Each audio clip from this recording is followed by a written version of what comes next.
Baltimore State improves to 3-0 after a big win over Auburn last week. They move into the top 10 and have a bye week for week 5 before they take on their first conference opponent of the season, the Louisiana Tech Bulldogs. Welcome to the Baltimore State Dynasty.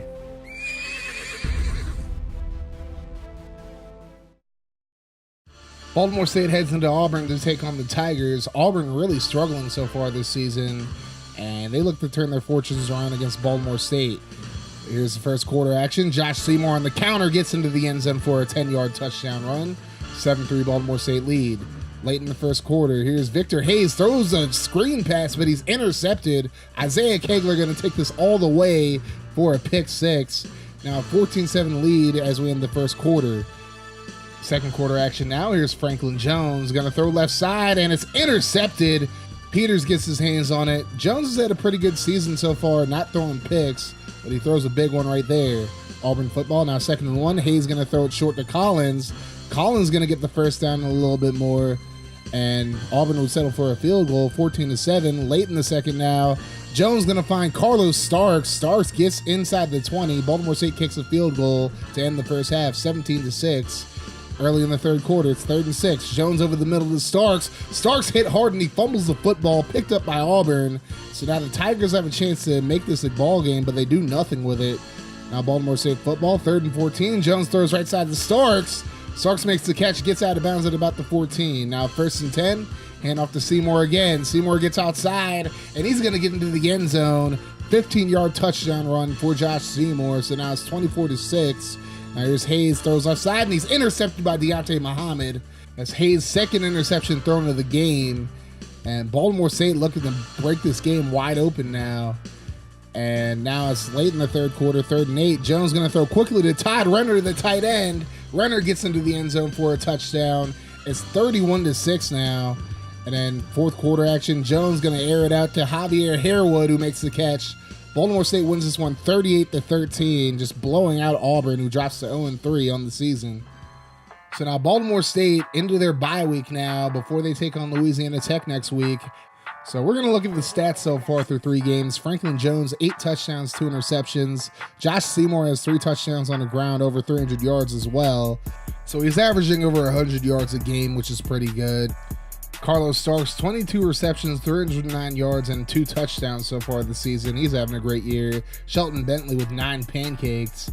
Isaiah Kegler, 20 tackles to lead the team. Then tackles for a loss, Dwight Patrick and Lynn Collier have 7 each. Nick Wentworth with 3 sacks on the season. Deontay Muhammad, 2 interceptions. Isaiah Kegler, of course, had that pick 6 last week. And 4 forced fumbles for this Baltimore State defense so far this season. And 3 different Baltimore State defenders had defensive touchdowns so far this season. David DeFrancis, Cole Winn, and Isaiah Kegler. So far, a really good season for this Baltimore State defense. Philip Hayden, 4 for 5 for field goals, 16-16 when it comes to extra points. Aaron Manley, 11 punts, 476 total yards, and 4 punts inside the 20. Overall, Baltimore State having a very good season all around. So now we look at the top 10. Baltimore State now at number 9 in the nation. I believe outside of the end of last season, this is the highest Baltimore State's ever been ranked, in season at very least. And as you see, Oklahoma lost to TCU 30-24, so they dropped to 16 from number 3. And Baltimore State in the media poll is actually 7th now. So they were 9th last week. I didn't check the media polls last week, so I didn't see that. But they are now 7th in the media polls, which is very impressive. And like I said, if they just keep winning, they'll probably go to the national championship this year, as Baltimore State, Marshall, and Florida International all undefeated when it comes to the Conference USA Eastern Division. And the West Division looking as weak as it did last year so far, with North Texas and Rice both 1-1.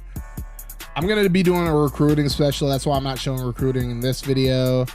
I should be doing the recruiting special maybe mid-season, so that's definitely something to look forward to. Baltimore State moves up to 8 after Alabama loses to Ole Miss. So now Baltimore State just inching closer and closer to the top 5 and possibly one of the top 2 spots, as Nebraska, Virginia Tech, Wisconsin, and Texas drop out of the top 25. And in the media poll, Baltimore State moves up to 6 with Alabama losing.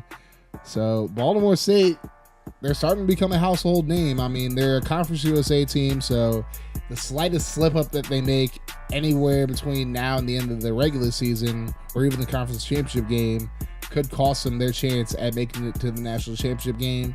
But as long as they keep winning, they should be fine.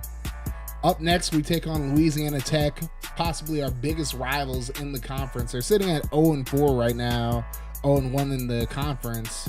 And Louisiana Tech's really underachieving this season. They were expected to be the winners of the West Division this year, but already 0-4. They did lose to Marshall, so that's not something to be too embarrassed about from their perspective, but they got blown out by Texas A&M a few weeks ago, so they're not looking very strong right now.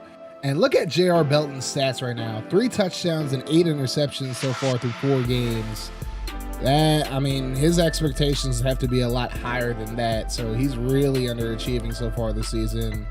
But he's still a very dangerous quarterback, as we found out the hard way 2 years ago. So we really got to put him under lock in order to beat Louisiana Tech in this game. I know they're underachieving, but I'm still worried about this game somewhat just because they have a history of giving us a hard time in games. So we got to bring our A game in this one. I mean, if the past 3 weeks are any indication, we should be able to beat them pretty handily. But of course, that's why they play the game. And speaking of the game should be uploaded very shortly. I'm going to record the audio after I'm done recording this one. So stay tuned, guys.